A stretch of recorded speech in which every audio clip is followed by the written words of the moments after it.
avec Pauline et son invité. Et Charlotte Boeuf, bonjour. Bonjour. Vous travaillez à la galerie Le Comédia à Brest et exposez en ce moment 10 artistes de street art, toutes des femmes.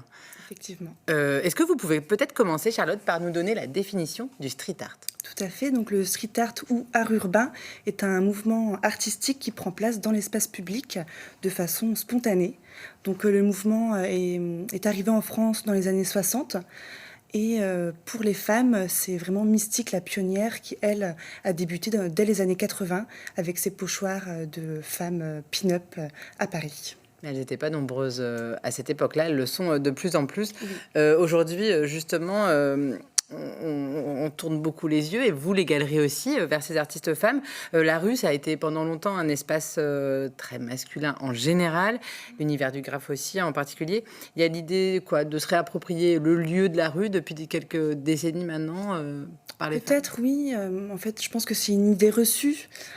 Tout le monde peut taguer dans la rue, que ce soit des femmes ou des hommes.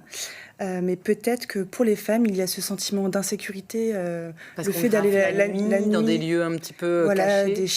des fiches, pardon. Des friches. Friches, ouais, voilà, je perds mes mots. Voilà, ou peut-être un peu loin des centres-villes également. Donc, mais elles sont nombreuses tout de même dans le milieu du street art. Il faut s'y intéresser. On pense au mouvement des colleuses de rue aujourd'hui qui, elles aussi, s'emparent justement des rues. On pense aussi à une artiste que vous exposez, Petite Poissonne, finalement, qui colle aussi. Quelle place, justement, elles prennent, ces artistes féminines? En quoi elles influencent aussi cet art de rue aujourd'hui? Alors, Petite Poissonne, donc elle colle ses punchlines dans les rues de Grenoble ou Lyon. Et ça, c'est vraiment un art qui plaît beaucoup, car ça fait vraiment sourire le public, les passants dans la rue. Et c'est aussi plus discret de faire un collage qu'un tag. D'accord, donc les techniques changent aussi avec l'arrivée des femmes Oui. dans le street art. Oui, oui.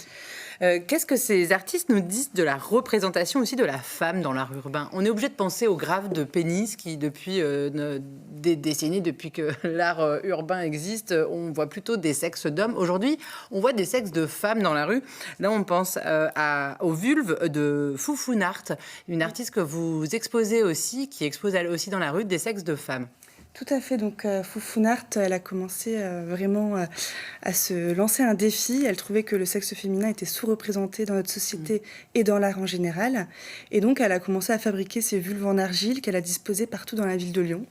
Donc, ça a beaucoup fait parler d'elle, ça a fait sourire et elle a pris son sujet un peu plus au sérieux en les mettant en valeur dans des cadres chinés. Et donc, on les retrouve, ces œuvres, bien sûr, au Comédia en ce moment.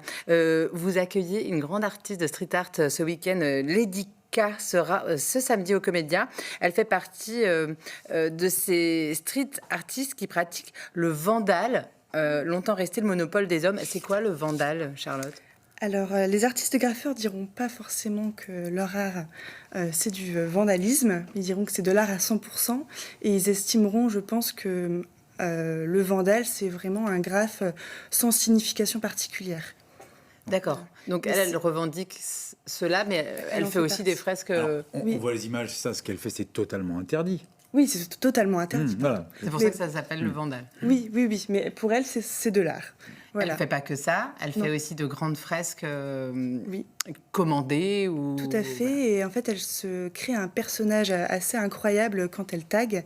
Donc, elle est toujours perchée sur des talons de 10 cm avec des perruques roses, mauves ou même des énormes ombrelles. Donc, elle fait un personnage très, très féminin pour vraiment être vue et montrer aux petites filles, aux petits garçons que tout le monde peut taguer et les femmes Là en aussi, étant elle féminines. casse les codes quand elle est en talon avec son sac Chanel à taguer Exactement, dans les rues de oui, Paris. C'est encore une image qui tombe. Lady K, c'est une star du graphe. Comment ils se font connaître, justement, et comment elles se font connaître, ces artistes? Ça passe par la vidéo, aujourd'hui, on imagine, comme on voit là. Oui, donc là, je vous parlais de prestations dans la rue, mais les réseaux sociaux aident beaucoup pour la visibilité, pour se faire repérer même des galeristes. Et après vient aussi le rôle des galeries, justement, ou des musées, pour pouvoir les exposer et les aider à acquérir plus de notoriété et de visibilité. Alors parlons-en justement, les galeries, vous vendez les œuvres actuellement, donc vous les exposez, vous les vendez aussi, les œuvres de 10 artistes à la galerie. Et on a l'impression qu'il y a un grand écart entre justement le début du street art, où c'était justement dans cet esprit vandale et libre, gratuit pour tous, aux yeux de tous. Et finalement aujourd'hui, ces œuvres qu'on retrouve dans des galeries comme la vôtre, qui s'adressent aussi à des amateurs d'art, des gens qui ont un œil aguerri, ça fait partie de cet art qui a complètement changé un petit peu de place dans notre société, Charlotte? En fait, les street artistes, pour pouvoir vivre de leur métier, ils doivent du coup se diversifier et travailler sur d'autres matières, donc comme la toile ou la sculpture, et pour pouvoir vendre en fait et vivre de leur art.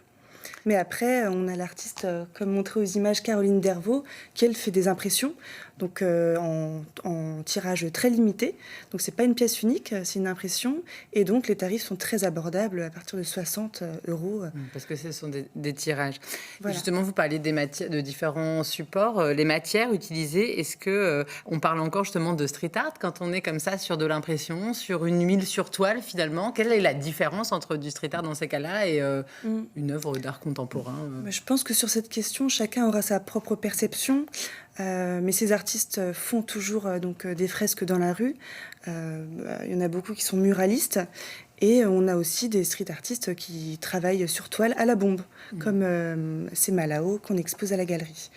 Mais c'est vrai que c'est différent, oui. Est-ce qu'il y a un côté un peu réducteur pour ces artistes, justement, de peindre dans des endroits fermés, avec des contraintes, style l'impression, justement Parce que quand on voit les dicales faire dans la rue, on sent qu'il y a une puissance d'expression qui se passe. Là, il y a beaucoup de contraintes.